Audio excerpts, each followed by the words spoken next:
दोस्तों MS Excel के chapter में आप सबका स्वागत है, जहां पर आज हम सीखेंगे बिल एंट्री परफॉर्म करना। अब आप सबको पता होगा कि अगर आप किसी सेल प्रोफाइल वाली जगह पे वर्क कर रहे हो, कोई स्टोर है या फिर कोई जगह है जहां पे आप वर्क कर रहे हो, जहां पे सेल अटेम्प्ट होती है, तो वहां पे जो आपका काम होगा वो ज्यादातर होगा बिल एंट्री करने का। मतलब जितने भी आप इनवॉइस क्रिएट कर रहे हो या जितने भी आप सेल कर रहे हो, उन सभी बिल्स की एंट्री करना। तो वही चीज आज के इस वीडियो में हम सीखेंगे। सो मेक श्योर कि आप इस वीडियो को पूरा देखें, और अगर ये वीडियो आपको अच्छी लगे तो प्लीज वीडियो को लाइक और शेयर जरूर करें। तो बिना किसी देर के शुरू करते हैं इस वीडियो को। तो यहाँ पे सबसे पहले हम फॉर्मेट क्रिएट कर लेते हैं। तो सबसे पहली चीज जो इसमें हम पुट ऑन करने वाले हैं वो है इनवॉइस नंबर या फिर बिल नंबर। तो ये चीज हमने यहाँ पे जगह दी। इसके बाद हम यहाँ पे देंगे जो भी हमारा प्रोडक्ट है, तो हमने यहाँ डाल दिया प्रोडक्ट डिस्क्रिप्शन, ये हमने लिखा। फिर इसका भी जो साइज है वो हम बड़ा कर देंगे यहाँ पे। फिर यहाँ पे आते हैं तो उसका क्या रेट है, कितनी क्वांटिटी कस्टमर ने ली है और उसका क्या अमाउंट है, तो ये चीज हम यहाँ पे डालेंगे। और इसके बाद उस पर कितना हम जीएसटी लगा रहे हैं और इसके बाद क्या टोटल अमाउंट है जो हम कस्टमर से ले रहे हैं, तो वो चीज हमने यहाँ पे पुट ऑन कर दी। अभी करने के बाद हमारा एक जो फॉर्मेट लेंथ है वो यहाँ पे सेट ऑन हो जाती है। इसके बाद हम इस एरिया को सिलेक्ट करेंगे जहाँ पे हम हेडिंग देंगे कंपनी का नाम। तो हमने इसको सेलेक्ट किया और हमने इसे कर दिया मर्ज। मर्ज करने के बाद इसके अंदर हमें कंपनी का नाम देना है। तो सपोज जो हमारी कंपनी है वो है गारमेंट की, कपड़ों की दुकान है, तो हमने यहाँ पे डाल दिया मोहन गारमेंट्स प्राइवेट लिमिटेड।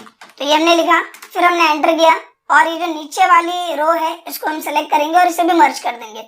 यहाँ पे हम दे देते हैं एड्रेस। तो मैं यहाँ पे एक एड्रेस लिख देता हूँ, सदरपुर सेक्टर 45 नोएडा यूपी 201301। इसके बाद एंटर करते हैं और इस एरिया को सिलेक्ट करते हैं। और जो भी चीज हम इसमें कर रहे हैं, जैसे कि हम क्या कर रहे हैं बिल एंट्री, तो वो हम यहाँ पे इसकी जो हेडिंग है वो हम यहाँ पे दे देते हैं। तो ये चीज हमने की। अब ये करने के बाद इसको हम सेलेक्ट करेंगे पूरे को इस तरह से, और सेलेक्ट करने के बाद यहाँ पे कर देंगे ऑल बॉर्डर्स। तो ये बॉर्डर वाले ऑप्शन में आप जाइए, यहाँ पे ऑप्शन मिलता है ऑल बॉर्डर्स का, इस पर आप क्लिक करोगे और ये फॉर्मेट आपका रेडी हो जाएगा। इसके बाद इसे हम सेलेक्ट करते हैं और थोड़ा एडिट कर लेते हैं। तो इसे मैं थोड़ा सा बड़ा कर लेता हूँ, यहाँ पे बोल्ड कर देते हैं, और इसका जो कलर है वो हमने ग्रीन कर दिया बैकग्राउंड का। और इसके बाद इन्हें भी सेलेक्ट कर लेते हैं, और सेलेक्ट करने के बाद जो भी कलर हम यहाँ पे देना चाहते हैं, जैसे कि हमने यहाँ पे दे दिया ये वाला कलर, और नीचे वाले में हम दोबारा से ग्रीन कलर दे देते हैं। तो ये हमने दिया, बड़ा कर लेते हैं इसे और बोल्ड कर दिया। और इसका जो टेक्स्ट कलर है वो हमने व्हाइट या येलो जो भी आपको रखना है वो चीज आप यहाँ पे रख देते हो। इसके बाद इसे सेलेक्ट कर लेते हैं और इसे भी बोल्ड कर देते हैं। तो बेसिकली जो हमारा यहाँ पे फॉर्मेट है वो रेडी हो चुका है। अब इसमें जो हमें डेटा फिट ऑन करना है वो हम करते हैं। तो सबसे पहली चीज यहाँ पे हमें क्या करना है, इनवॉइस नंबर। तो जो भी आप बिल देते हो कस्टमर को, उस पर एक इनवॉइस होता है, यानी उस बिल का एक नंबर होता है, तो वही हो गया हमारा इनवॉइस नंबर। तो हम यहाँ पे एक इनवॉइस नंबर दे देते हैं। इसके बाद उस कस्टमर ने क्या लिया है, तो उसने लिया शर्ट, उसका रेट क्या है, तो उसका रेट है 480। कितनी क्वांटिटी ले रहा है, तो मान लो कस्टमर ले रहा है 2 शर्ट, तो हमने क्वांटिटी 2 लिख दी। अमाउंट की बात करते हैं, तो अमाउंट क्या होगा, बेसिकली यहाँ पे जो उसका रेट है शर्ट का वो मल्टीप्लाई हो जाएगा क्वांटिटी के साथ। तो हमने इक्वल किया और पहले हमने इस रेट को सिलेक्ट किया, मल्टीप्लाई कर दिया क्वांटिटी के साथ और प्रेस किया एंटर। तो ये आ गया इसका अमाउंट। इसके बाद जीएसटी कितना लगा रहे हैं, जो बेसिकली अगर हम गारमेंट की बात करें तो वहाँ पे 2 मेन जीएसटी होती है, एक होता है 12% का और एक होता है 5% का। तो वो डिपेंड करता है कि आपका फैब्रिक कैसा है, किस नीश में आप वर्क कर रहे हो, तो वो मैटर करता है। तो यहाँ पे हम सपोज ले लेते हैं कि 12% जीएसटी ले रहे हैं, तो हमने यहाँ पे डाल दिया 12%, एंटर कर दें, इक्वल किया।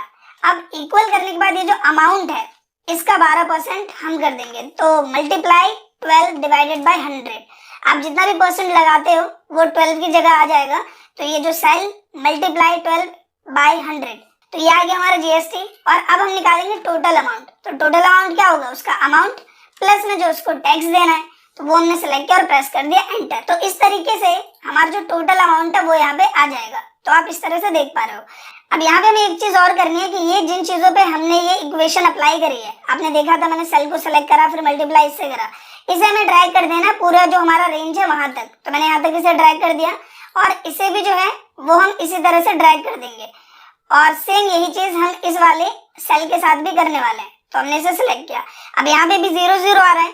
जैसे मैं इसमें कोई भी डेटा फिट ऑन करूंगा, जैसे सपोज दैट मैं यहाँ पे डेटा फीड करता हूँ नेक्स्ट इनवॉइस का जो कि 10302, और मैंने क्या सेल करी है, मैंने सेल करी है पैंट, वो है 750 की, क्वांटिटी कितनी है 1। जैसे मैं एंटर करूंगा आप देखोगे ये सारा डेटा अपडेट हो जाएगा। यहाँ नॉर्मली अमाउंट आ गया है, यहाँ पे इसका जो भी जीएसटी लग रहा है वो आ गया और जो टोटल अमाउंट है वो आ गया है। तो इसी तरह से जो पूरा डेटा है आपको जो बिल एंट्री में करना है, जितने भी आप सेल करते जाओगे उन सबकी एंट्री आपको 1 बाय 1 करना है। तो नॉर्मली देख पा रहे हो आप यहाँ पे मैंने थोड़ी सी वीडियो फॉरवर्ड कर दी है और ये सारा डेटा मैंने फिल कर दिया है। तो जितनी भी मान लो सपोज आज की डेट में जो भी हमारी एंट्री हुई है वो यहाँ पे आ गई। अब इसके बाद एक चीज आपको और करनी होती है जो होता है ग्रैंड टोटल। तो हम यहाँ पे क्या करेंगे, इस जो एरिया है इसको मर्ज कर लेंगे यहाँ पे। तो हम इसे सेलेक्ट करते हैं और यहाँ पे कर देते हैं मर्ज, पूरे को सेलेक्ट कर दिया मर्ज। और यहाँ पे हमने लिखा टोटल सेल्स कितनी हुई हमारे। तो हमने ये किया, यहाँ पे आना है और आपको एक शॉर्टकट की प्रेस करनी है जो कि है ऑल्ट इक्वल। जैसे ही आप ऑल्ट की को होल्ड करके इक्वल प्रेस करोगे बाय डिफॉल्ट आप देखोगे कि यहाँ पे सम का फॉर्मूला आ जाएगा और ऊपर की जो रेंज है वो ऑटोमेटिकली सेलेक्ट हो जाएगी। प्रेस करना एंटर और जो टोटल सेल हुई है वो यहाँ पे आ जाएगी। इसके बाद इसे सेलेक्ट करके आप बोल्ड कर दो और यहाँ पे बॉर्डर अप्लाई कर दो। सो इस तरह से जो आपका प्रॉपर बिल फॉर्मेट है वो आप क्रिएट कर सकते हो। बहुत ही इजी है बट इसकी नीड पड़ती है अगर आप कहीं पे भी सेल्स प्रोफाइल से रिलेटेड वर्क कर रहे हो एज अ कंप्यूटर ऑपरेटर, तो वहां पे आपको इसकी जरूरत पड़ सकती है। सो आई होप कि जो ट्यूटोरियल है वो आपको पसंद आया हो। अगर ये वीडियो आपको अच्छी लगी तो प्लीज वीडियो को लाइक करें, शेयर करें, साथ ही कमेंट करके अपना फीडबैक जरूर दें। Thank you.